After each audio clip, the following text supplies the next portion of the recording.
Let's welcome in the great Scott Reynolds from the Pewter Report, who is standing by his computer and his phone at every moment trying to get the latest schedule leaks. Yep. No, Scott, I made the random prediction before we went to break just now that I predicted the Bucs will play the Saints twice. I could see that. I could see that happening. I'm going to go out there. I'm going to say the Panthers twice and the Falcons twice also. Wow. I know. I did see a nice graphic here. Yeah. I did see a nice graphic of week 1 that had Bucs at Panthers week 1. Yeah. I did see that. I've also I don't know the validity of that. I've also heard Bucs at Falcons week 1.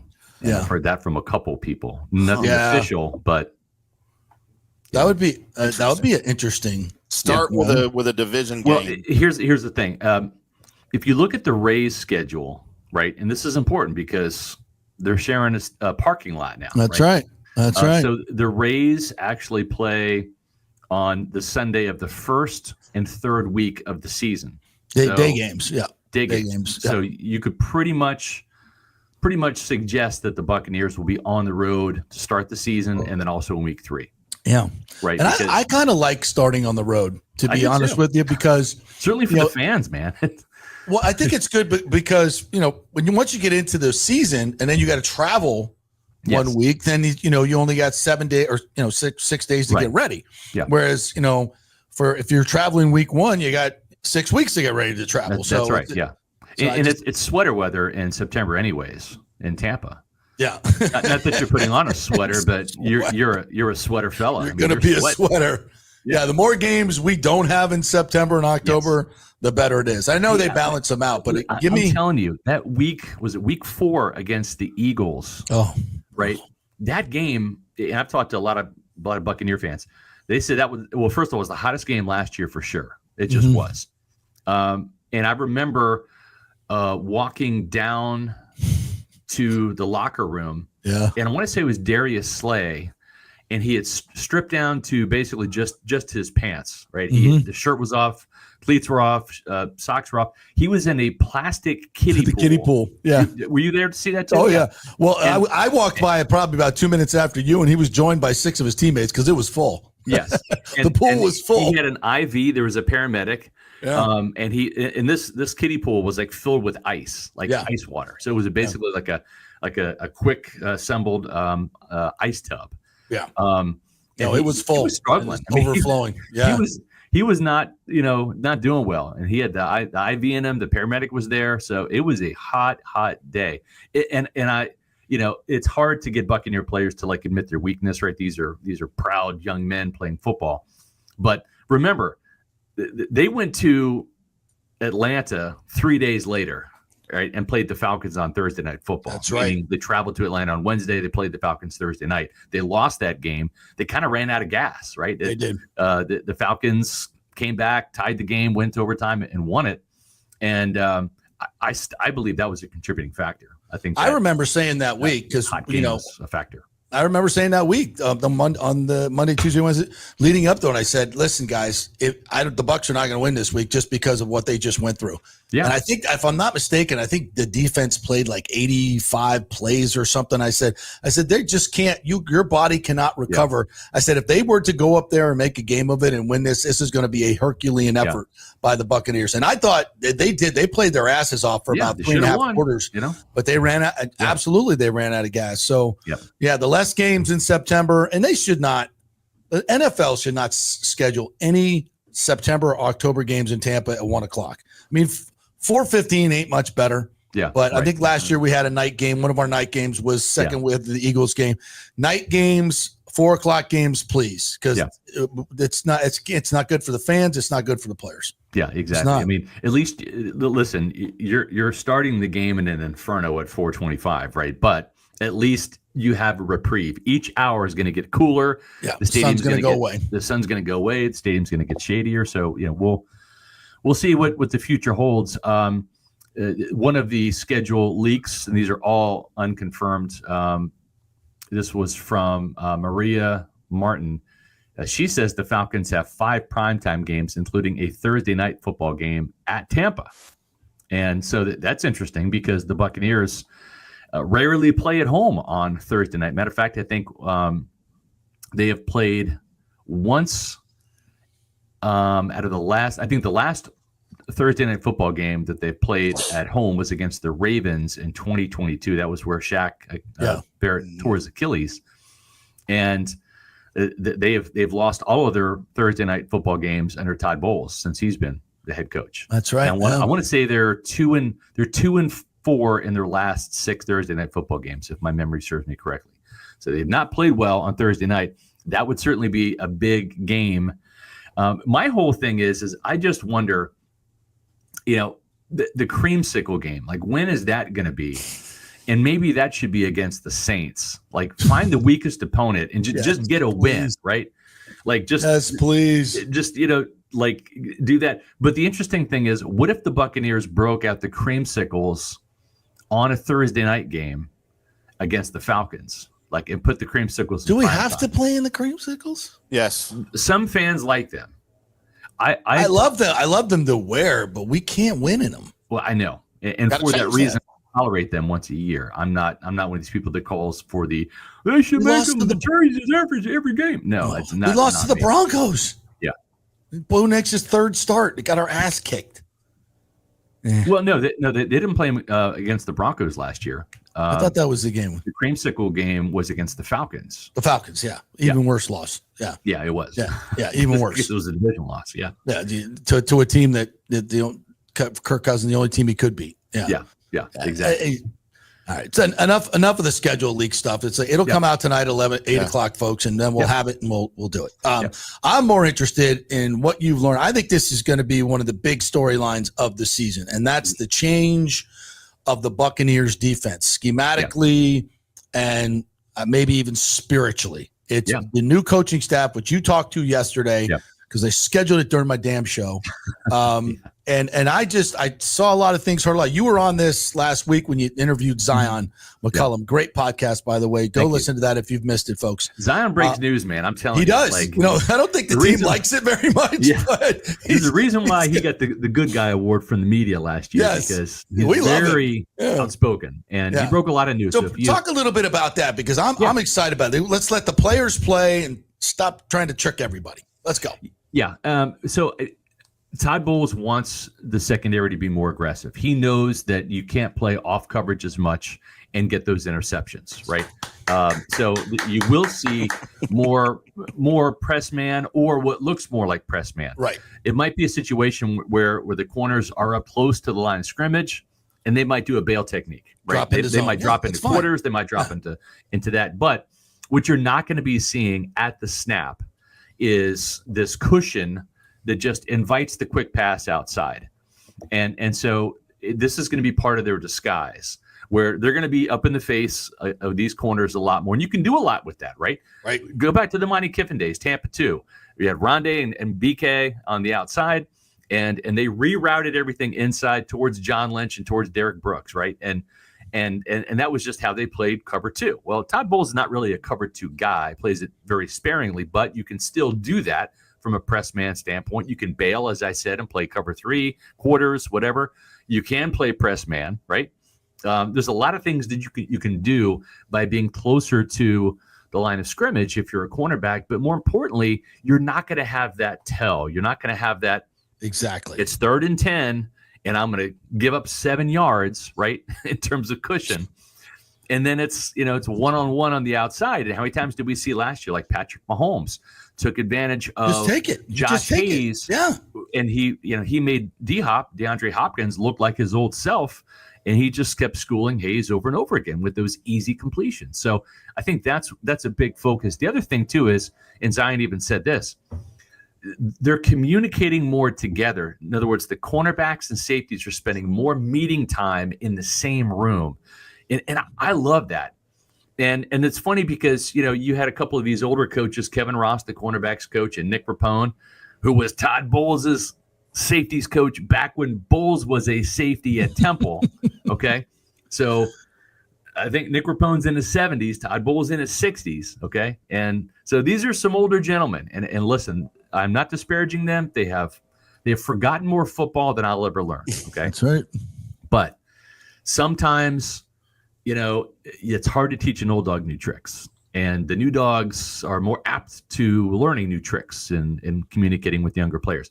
The funny thing is when we brought this up to both of those guys, both those coaches yesterday, they kind of grizzled at it a little bit. Like, I think even Nick Rapone said, well, we won a Super Bowl, meeting separately. So, okay, that's fine. That was a different team, man. That was 2020. Sean Murphy-Bunting is gone. Jordan Whitehead is gone. Carlton Davis is gone. Zion McCollum wasn't here. Tyke Smith wasn't here. You know what I'm saying? It's like Winfield and Jamel Dean are the only two guys left from that Super Bowl secondary. So what worked for one group might not work for the other. You hear all of this miscommunication stuff from Todd Bowles. Yeah, some of it's lip service to cover his guys' asses. I got that. Some of it's legit, man. Yeah. Some of it is. Some of it is miscommunication. So when there's a broken coverage, by definition, there's miscommunication. There's no doubt, right? Whether it was in where it happened in the meeting room or on the field, somebody they weren't on the same page, and that's a problem. Exactly. And so why not bring them all together? And I go back to it. I'm an old school guy. This is year 30 for me, right? So I'm an old school guy. When Mike Tomlin got here in 2001, this team the next year in 2002 had 31 interceptions. Let me say it a little bit louder. 31 interceptions. That's impossible. 31 interceptions. And guys, don't even think about the 5 picks in the Super Bowl. Right. Okay. Or the picks against the 49ers and the Eagles in the run-up. No. That was 31 in the regular season. Okay. Now, Derek Brooks had a handful. Sheldon Quarles had one. Right. But it was mostly the secondary. Right. And what was Mike Tomlin's title back then? Defensive backs coach. Yeah. He coached John Lynch. He coached Brian Kelly. He coached Dexter Jackson. He coached Rondé Barber. Yeah. And he had this other guy with him, Raheem Morris, in the room, who was his assistant, right? Yeah. Between those two guys, but when do we break everything off into like every player has to have his own coach now? It's like, and they're in different meeting rooms. Like, sometimes it's get them all together. Yeah, I agree. It is. And you have to play as a team. You should be meeting as a team. I have been called a Todd Bowles hater by some. I've been called a Todd Bowles apologist by others. That tells me I'm doing my job. Yep. And I say this unabashedly. I love everything Todd Bowles has said and done this offseason. Give this man some credit. He is in his, early 60s, 60, 61. He is not an old dog that doesn't learn new tricks. He has got a game management coach. He has rearranged his coaching staff, brought back Mike Caldwell, who was on the Super Bowl staff as the inside linebackers coach, moved Larry Foote, where he coached outside linebackers, some guys you might have heard of, JPP and Shaq Barrett. They helped win a Super Bowl. He's back coaching the pass rushers. He moved George Edwards off of positions and kind of in this overseer strategy type role, which I think he's better suited for.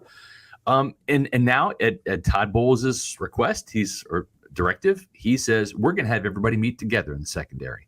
Right. And again, amen, hallelujah. Thank you, Todd Bowles, because again, another thing Todd Bowles has done right this offseason.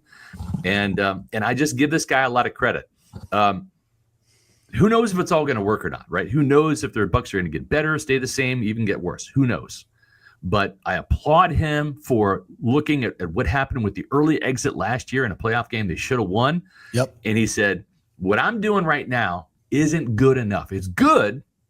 Won another division title, won one more game in the regular season, finish strong at the end of the year, but it's not good enough. And I appreciate the willingness to try to get better and to change, right? Because the definition of insanity is doing the same thing over and over again, hoping for a different outcome.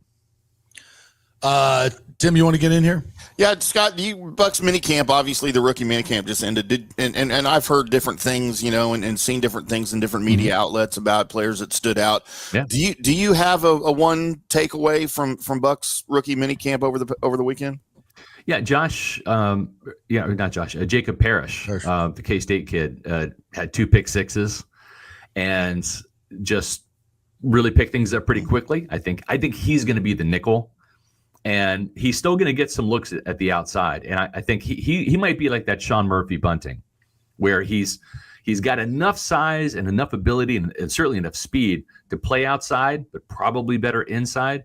And I even asked Kevin Ross yesterday, is Benjamin Morrison going to have that flexibility too to cross-train? He said, no, he's pretty much going to be an outside guy. So one of the things that we learned was this is probably Jamel Dean's job to lose. But again, given the track record, it's probably only a matter of time before an injury strikes. And then when it does, it's Benjamin Morrison. Unless Benjamin Morrison just blows the doors off the barn in training camp and the preseason and just lights it up, and he just is. And I think that's possible. It could be. It could be. But position coaches like experienced players over younger guys that don't have the experience. That's just every coach will tell you that.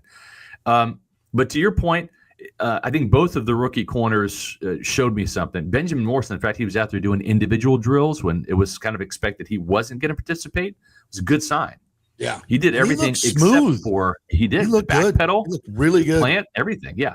The only thing he didn't do was team drills. He just has to get in better shape. So those are two takeaways from the cornerback room. David Walker, you can ask any member of the Bucs brass, which includes coaches and scouts, and if you say who is the best player on the field at Bucs rookie minicamp, that's the unanimous answer. He wowed everybody, and including the Peter Report staff. This guy is going to be better than advertised. And I finally kind of pried it out of one of my sources' mouths. I'm like, okay, so obviously he didn't have a 4th round grade on this guy. He's like, I can't even tell you how high of a grade we have on this guy. It would blow your mind. So I said, okay. So, I mean, the fact that you've got David Walker now, who I think is going to push Chris Braswell for that outside linebacker 3 role behind Yaya Diaby and Hassan Reddick. And, Todd Bowles likes to do the hockey line shifts, right? So if you have Hassan Reddick and Yaya Diaby out there as starters, and now your second line comes in and it's Chris Braswell, an improved Chris Braswell. Yeah. And a very young, promising Shaq Barrett type of pass rusher in David Walker. Look out. Okay. There's not going to be much drop-off in terms of pass rush production. And they're fresh. They're fresh. Yeah. When when the offense or the defense gets or the offense is out there a while, you can bring back your starters. The offense goes 3 and out, and it's on the time clock. 3 or 4 minutes. Get those guys out there and get them fresh, because those offensive tackles they haven't stopped breathing hard yet, and they're right back out there as well. So when Yaya wasn't on the field, and sometimes he wasn't on the field on 3rd downs because he played 5 plays in a row. He was out there for the first 3rd down, didn't get up the field. Now he's off there on the second 3rd down because he needs a break, right? But when he was off the field, there just wasn't a pass rush. Joe Trine-Shawinka, Anthony Nelson, it just when they rushed 4, it was just brutal. Yeah, absolutely brutal. What else did you learn from rookie minicamp in terms of maybe the offensive guys? Ibuka and Tez. Tez made some eye-opening catches. Ibuka just looks. I always love to say this because when you're out there, tape is tape, but your eyes tell you something different. The great ones just move differently, and Ibuka's one of those guys. He's just smooth. He glides across the field. There's nothing splashy about him. Like he doesn't wow you at all. But I'm trying to remember, because this is back in 2017, and I'm 53 now. So with every day I wake up, there's just fewer brain cells. He looks just like Godwin. Yeah. I don't remember Chris Godwin ever standing out or looking remarkable. I remember Mike making some spectacular, like acrobatic catches behind his back, and stuff from rookie minicamp. But Chris Godwin didn't really dazzle me at any point in time. But that's not Chris's game. Chris is just the steady chain mover. He just glides does across the dirty work. Field, does the dirty work. And I will say this about Emeka Egbuka. He's bigger than he looks on film. Like, he's really well put together. He's every bit of 6'1", 205, might even be 210. Yeah. He's a solid dude. He looks 15 pounds heavier than Jalen McMillan, right? And so to me, I was impressed. The thing is the only time he dropped the pass was like on punts. He was out there fielding punts during the special teams part of it. Otherwise, he just catches everything, and he is where he's supposed to be. He's reliable. You want another Chris Godwin, you might have it in this guy. Yeah, and Tez, the other receiver that's interesting is Garrett Green. Remember this name? Yeah, quarterback, West Virginia quarterback. Yeah, and I remember this guy because he was giving K-State all sorts of fits last year. Basically, because we were blitzing him and rushing him, and we were missing him, and he would all of a sudden tuck the ball and run like 17 yards on 3rd and 7 and pick up, massive chunks of yards. Very good athlete, very slippery, elusive. And thankfully, we literally knocked him out of the game on the last play before halftime. And because we would have probably lost that game. He was giving us some fits. We came back to win. But yeah, he's a player that, I don't want to do the classic, Julian Edelman, type thing, but there's some Julian Edelman there, and he was returning punts as well. So he's one of those kind of sneaky players to kind of keep an eye on. And now the Bucs have a collection of those guys in Cam Johnson from last year and Garrett Green this year. You have to think probably guys that like the top 5 wide receivers are set. I mean, if we're expecting Tez Johnson to win the punt return job, he tells us it's already his. I believe him. Yeah. So if he's wide receiver 5, and we know Mike and Chris and Emeka and J-Mac, right? Those are the 4. Then you've got this battle royale for the last spot between a guy like Garrett Green and Cam Johnson and Sterling Shepard. Yeah. Probably not this year. Yeah. Trey Palmer, maybe not this year.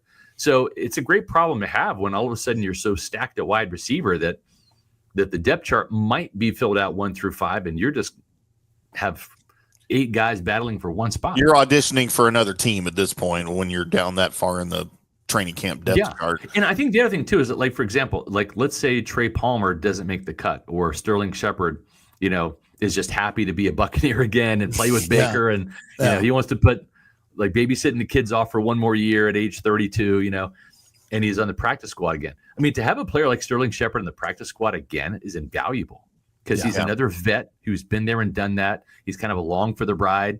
That if you need him, if disaster strikes again, he's an experienced guy that is on your practice squad that now knows the system, certainly knows Baker, can come up again. And you might see a guy like Trey Palmer on the practice squad, or Ryan Miller was serviceable last year, but Cam Johnson might be the practice squad receiver this year, or maybe it's a guy like Garrett Green. But the more talent you have on your 53-man roster could mean the more talent you have at that position on your practice squad. And, when you've got a guy like Garrett Green who's willing to undergo a position change, obviously playing quarterback before, that he's willing to make a position change. He knows he's a little undersized. Those guys are highly motivated to make an NFL roster. They'll do just about anything to do it. And guys like that, coaching staffs typically try really hard to find a spot for you. Yes. You can't always do it, but they try really, really hard. So look out for Garrett Green. I think you're right. And remember, when you're a quarterback, you're all about extra anyways. You had to put in extra time to learn the playbook, extra time to ingratiate yourself to your teammates, to be the leader, right? Extra time because you're an extension of the coaching staff when you're away from football, in the weight room, doing organizing the summer workouts, right? With the Mountaineers. Extra because you're an extension of the offensive coordinator on the field. You've got to know the playbook in and out and be able to communicate that with audibles and stuff. So when you're a college quarterback, you're already having to take on extra. So take on the extra challenge of learning a new position is kind of like already kind of in this kid's DNA. And I'm excited to see what he can do. Yeah, me too. All right, Scotty, thank you for your time. As always, appreciate you. We will we'll chat with you next week. What do you got going on this week at Pewter Report? Tonight at 8 p.m., you can log on to Pewter Report TV, our YouTube channel, and you can watch us live. We're doing the schedule release show tonight. And then tomorrow we've got a show on more about can the Bucs win in primetime. We're expecting some primetime games, of course, for the Buccaneers. So we got a couple of those things on deck. We've had a couple of recent guests. If you have the time and the inclination, go back and watch our podcast with Elijah Roberts, the new SMU defensive lineman, Zion McCollum, Yaya Diaby. We just had on Mike Beal, the vice president of player personnel as well. So a lot of Buccaneer personnel. We're going to have Jason Light on in 2 weeks as well on Wednesday, May 28th. Yeah, 2 days after. I was his Memorial bitch Day. last night. Huh? I was his bitch last night. He's like, hey, I'm standing over by the bar. He's like, give me a beer. Come on. Yeah. I'm like, you want 1 or 6? Been there, done that. Yeah. So just when you said that, it exactly you're talking about. Give me a beer. Yeah. Hey. Yes, sir. But he says it like in such an endearing way. Of course he does. Hey, brother. Hey, brother. Can Could you grab me a beer real quick? Yeah, Coors Light. I mean, did you want something stronger? Yeah. Hey, Scott, I do have a follow-up question real quick. Let's do it. Oh, you got to go. And I've been meaning to ask you this since literally day one of the first day I was on these airwaves with JP when you came on the show. And you have that beautiful Pewter Report jersey hanging up over your left shoulder. It's not beautiful. I'm getting a new one that says good, because I hate that jersey, by the way. I hate those digital clock numbers. They're but terrible. Had it started a few years earlier, would this thing have been called creamsiclereport.com? It did start earlier, actually. Maybe we might have had like an endorsement deal with like Good Humor. Good humor in the creamsicle bars too. So he used to print that thing, right? God, There used to be a printed edition of this thing. Took years off my life, man. We've had a couple of fans this year saying, "Are you going to do like a commemorative throwback for 50 years of the Buccaneers with your 30th year covering the team?" And I'm like, Nope. We're in a digital age, my friend. I'm doing podcasts now. Because maybe I can hit record and stop, and I just talk, and I'm done. I don't have to do a coffee table book. There you go. He's like, no. You could do a book signing at Barnes and Noble. I did 15 years of print publications. Some of those years, I was doing everything from layout to ad design to picture placement to all of the writing. So no, I'm 53, but in Pewter Report years, I'm actually 73. Nice. This is actually my 50th year covering the Bucs years. Not 30, it's 50. All right, partner. Thank you for your time, as always. We'll see you soon. Yes, thank you. There you go. All right, we have some breaking news regarding the Tampa Bay Lightning. John Cooper. No. Oh, okay. It involves Sean Cooper. Okay. So we will give you that after the break. After the break. We are brought to you by... Scott's over there complaining because he's not on. He wants to hear the news. I'll send it to you in the email. I see him back there. He's over there gesturing wildly like, let me back in. Hold on there. Wait. Let me back in. Put him up. Put him back up. Just don't put his mic on. Just let him just wave his arms and stuff. We have breaking news with the Tampa Bay Lightning. You got to stay till after the break to get it. That's your so sorry. Okay, fine. I'm in. All right. I want to hear. It's really good. It's big news and it's good news. It's really good news. I'm all in. All right. We're brought to you by we're brought to you by the Golden and Diamond Source, the only place to go